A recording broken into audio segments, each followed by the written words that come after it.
Morning दोस्तों, मैं हूं जितेंद्र और आप देख रहे हैं जितेंद्र एलएलवी। दोस्तों, आज हम इस वीडियो में बात करने वाले हैं जेड प्लस सिक्योरिटी के बारे में। आपने इसका नाम सुना होगा और बहुत सारे न्यूज़पेपर्स में या न्यूज़ चैनल्स पे इसका नाम सुना होगा कि किसी व्यक्ति को जेड प्लस सिक्योरिटी दी जाती है और कैसे दी जाती है।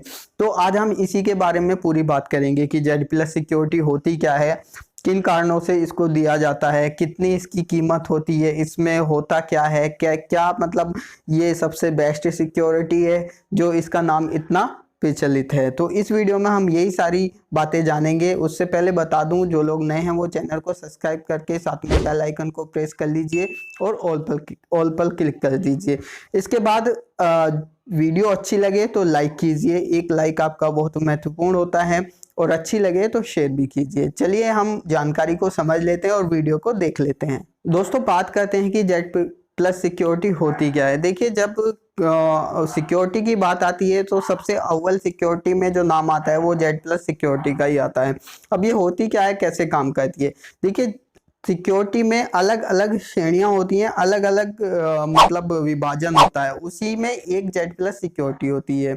जब हम किसी देश की सिक्योरिटी की बात करते हैं, यानी कि जैसे हमारा भारत देश है और भारत देश की सिक्योरिटी की बात करते हैं, तो उसमें किन किन का नाम सबसे आगे आता है। देखिए, उसमें जो सबसे नाम आगे आता है सीआरपीएफ जवानों का आता है, बीएसएफ जवानों का आता है, आर्मी का आता है। ये क्या होती है, ये अपने अपने एरिया में अलग अलग डिविजन्स होती हैं और देश की रक्षा करती हैं, सुरक्षा देती हैं। इसके बाद अगर हम किसी आम आदमी की या साधारण लोगों की बात करें तो पुलिस की बात आती है, यानी कि पुलिस भी आम आदमी की सिक्योरिटी के लिए है। इसके बाद इसी तरीके से जब हम बात करते हैं नेता या अभिनेता या किसी मुख्य ऐसे वीआईपी या वीवीआईपी लोगों की, तो उनके लिए सिक्योरिटी क्या होती है। क्या यही आम पुलिस उनके लिए काम कर पाती है? क्या बीएसएफ और सीआरपीएफ या आर्मी के जवान उनके लिए काम कर पाते हैं? नहीं, उनके लिए अलग सिक्योरिटी का गठन किया जाता है। इसी में एक सिक्योरिटी होती है जेड प्लस सिक्योरिटी। अब दोस्तों, बात करते हैं कि इसमें कितने तरह की सिक्योरिटी होती है। देखिए, इसमें एक होती है जेड सिक्योरिटी, एक होती है जेड प्लस सिक्योरिटी, एक होती है वाई सिक्योरिटी, एक होती है एक्स सिक्योरिटी। ये यानी कि 4 तरह की सिक्योरिटी होती हैं जो अलग अलग श्रेणियों में काम करती हैं। दोस्तों, जो जेड प्लस सिक्योरिटी होती है ये सिक्योरिटी वीआईपी और वीवीआईपी लोगों के लिए या नेता और अभिनेता के लिए भी दी जा सकती है।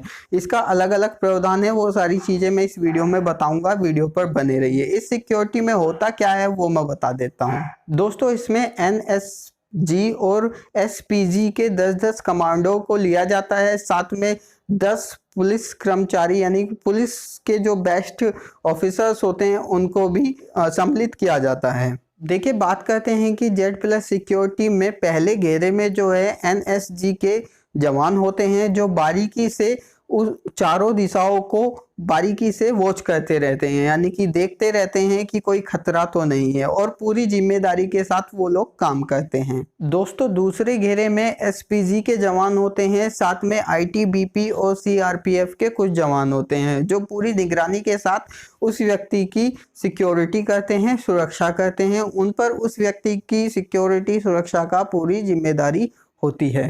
अब बात करते हैं कि जेड प्लस सिक्योरिटी किसको दी जाती है या किसको दी जा सकती है। देखिए, राजनीतिक नेता, यानी कि कोई नेता है, उसको अपनी जान का खतरा है, अपने ऊपर हमले की आशंका है, तो उसको जेड प्लस सिक्योरिटी दी जा सकती है। इसके बाद बात करते हैं कि वीआईपी या वीवीआईपी और नेता और अभिनेता, अगर उनको भी ऐसा लग रहा है कि उनकी जान को खतरा है या हमले की आशंका है, तो वो भी सरकार से जेड प्लस सिक्योरिटी के लिए आवेदन कर सकते हैं।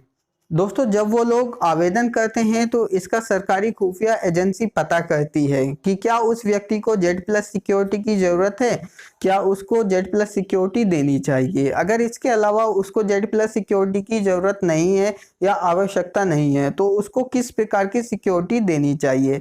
इसके लिए जो उनकी रिपोर्ट आती है, तो इसको सिक्योरिटी को जो अलाउ करता है वो कौन करता है, वो मैं आपको बता देता हूँ। दोस्तों जब उनकी पूरी रिपोर्ट तैयार हो जाती है तो वो मुख्य सचिव और उप सचिव के पास जाती है। उनकी पूरी बैठक बैठती है, यानी कि एक बैठक पूरा समुदाय बैठता है, तब जाके ये निर्णय लिया जाता है, यानी कि ये डिसाइड किया जाता है कि क्या उस व्यक्ति को सिक्योरिटी देनी है तो किस प्रकार की सिक्योरिटी देनी है और कितने समय के लिए देनी है। ये पूरी चीजें जो है ये वहां पर डिसाइड की जाती हैं, तब जाके Z+ सिक्योरिटी को एप्लीकेबल किया जाता है। अब दोस्तों बात करते हैं कि ऐसे कौन लोग हैं जिनको बाय डिफॉल्ट ये सिक्योरिटी दी जा सकती है। देखिए उसमें देश के राष्ट्रपति, प्रधानमंत्री, मुख्यमंत्री, महामंत्री, इसके बाद राज्यपाल के बाद जो है सर्वोत्तम न्यायालय यानी कि सुप्रीम कोर्ट के जज और हाई कोर्ट के जज को, इनको ये बाय डिफॉल्ट सिक्योरिटी दी जा सकती है। यानी कि कह सकते हैं कि इन लोगों को आवेदन करने की जरूरत नहीं होती है। अगर ऐसी आशंका होती है और सरकार को लगता है कि इनको Z+ सिक्योरिटी की जरूरत है तो ये उन पर एप्लीकेबल कर दी जाती है, उनको एक निगरानी में रख लिया जाता है।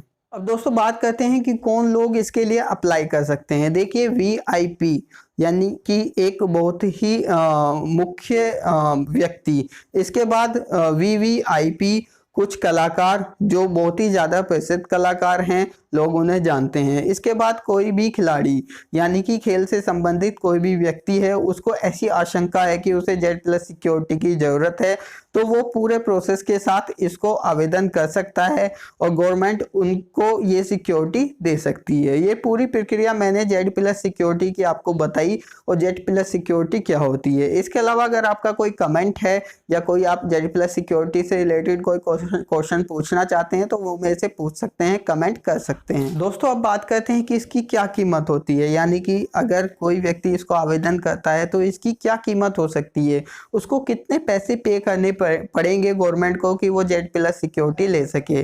देखिए बात करते हैं NSG के जवानों की, तो इसमें जवानों की संख्या मिनिमम 10 और उससे अधिक बढ़ाई जा सकती है आवश्यकता के अनुसार, यानी कि जरूरत के अनुसार बढ़ाई जा सकती है।